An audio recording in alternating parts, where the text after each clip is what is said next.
பிரச்சனைகளுக்கு ஒத்திவைக்கும் தீர்மானத்தை கொடுத்துவிட்டு தனது மகனை துணை முதல்வராக ஆக்கிவிட வேண்டும் என துடியாய் துடிக்கின்றார் முதல்வர் மு.க.ஸ்டாலின் என உசிலம்பட்டியில் முன்னாள் அமைச்சர் ஆர்.பி. உதயகுமார் பேச்சு. மதுரை மாவட்டம் உசிலம்பட்டி அருகே கருமாத்தூரில் அதிமுக உசிலம்பட்டி சட்டமன்ற தொகுதி சார்பில் பேரறிஞர் அண்ணாவின் 115வது பிறந்த நாள் விழா பொதுக்கூட்டம் முன்னாள் அமைச்சர் ஆர்.பி. உதயகுமார் தலைமையில் நடைபெற்றது. இந்த கூட்டத்தில் பேசிய முன்னாள் அமைச்சர் ஆர்.பி. உதயகுமார், அண்ணாவின் சமதர்மத்தை சுய மரியாதையை காற்றில் பறக்க விட்டுவிட்டு ஒரு குடும்ப ஆட்சியாக திமுக ஆட்சி என்று இன்று செயலாற்றிக் கொண்டிருக்கின்றார்கள். சர்வாதிகார ஆட்சியாக திமுக உள்ளது. தோழமை கட்சி கூட வாய் திறக்க மறுக்கின்றார்கள். மது ஒழிப்பு மாநாடு என சொல்கின்றார்கள். ஆனால் அதில் ஆளும் கட்சியை பேச அழைக்கின்றார்கள். எங்கே தனியாக சென்றுவிட்டால் கூட்டு வெளிப்பட்டு விடுமோ என்று அமெரிக்காவில் இருந்து திரும்பி வந்தவுடன் மு.க.ஸ்டாலின் யாரையும் அழைக்கவில்லை. திருமாவளவனை அழைத்து வாருங்கள். என்ன மதுவிலக்கு, பொது உடைமை இயக்கம், பிறக்கும் போதே போராட்ட குணத்தோடு பிறந்தவர்கள் கூட இன்று போராட தயங்குகின்ற போது இந்த தமிழ்நாட்டு மக்களின் உரிமைக்காக போராடும் ஒரே இயக்கம் அதிமுக. இங்கிலாந்து, ஸ்காட்லாந்துக்கு நிகரான காவல்துறை என்ற பெயர் பெற்ற காவல்துறை தலை குனிந்து நிற்கின்றது. காவல்துறையை சுதந்திரமாக செயல்பட வைத்தால் சட்டம் ஒழுங்கை போதைப் பொருள் நடமாட்டத்தை தடுக்க முடியும்.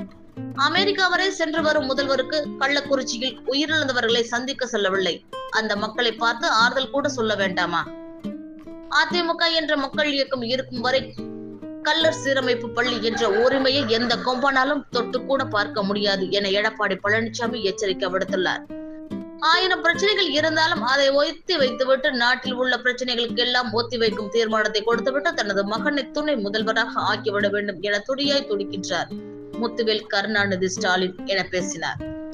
இந்த நாட்டிலே, தமிழகத்திலே இந்தியாவுக்கே வழிகாட்டுகின்ற வகையிலே மலரச் செய்ய வேண்டும் என்பதற்காக பேரறிஞர் பெருந்தகை அண்ணா அவர்கள் உருவாக்கிய அந்த கட்சி இன்றைக்கு சமதர்மத்தை, சுயமரியாதையை காற்றிலே பறக்க விட்டுவிட்டு தன் குடும்ப ஆட்சியை திராவிட முன்னேற்ற கழகத்துடைய ஆட்சி என்கிற பெயரிலே அவர்கள் இன்றைக்கு செயலாற்றி வருகிறார்கள்.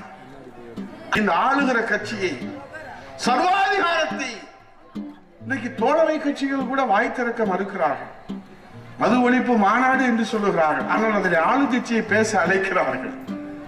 எங்கே தனியாக சென்று விட்டால் குட்டு வெளிப்பட்டு விடுமோ என்று உடனடியாக அமெரிக்காவிலிருந்து திரும்பி வந்தவுடன் முத்துவேல் கருணாநிதி ஸ்டாலின் யாரையுமே அழைக்கவில்லை. திருமாவளவனை அழைத்து வாருங்கள். என்ன மதுவிலக்கு? எதற்காக நான் சொல்லுகிறேன் என்று சொன்னால், பொது உடைமை இயக்கம் பிறக்கிற போது போராட்ட குணத்தோடு பிறந்தவர்கள் கூட இன்றைக்கு போராட தயங்குகிற போது இந்த தாய் தமிழ்நாட்டிலே தமிழ்நாட்டு மக்களின் உரிமைக்காக போராடுகிற ஒரே இயக்கம் நம்முடைய அனைத்து இந்திய அண்ணா திராவிட முன்னேற்ற கழகம் என்பது இந்த தாய் தமிழ்நாட்டு மக்கள் நன்றாக அறிவார். நம்முடைய கண்ணியமிக்க காவல்துறை அதிகாரிகள் இங்கே நமக்கு பாதுகாப்பு பணியில் ஈடுபட்டு இருக்கிறார். தமிழ்நாட்டினுடைய காவல்துறை என சாமானிய காவல்துறையா? இங்கிலாந்து, ஸ்காட்லாந்து நாடுக்கு நிகரான ஒரு காவல்துறை இந்தியாவில் எங்கே இருக்கிறது என்று சொன்னால் அது அன்னை தமிழகத்தில் இருக்கிற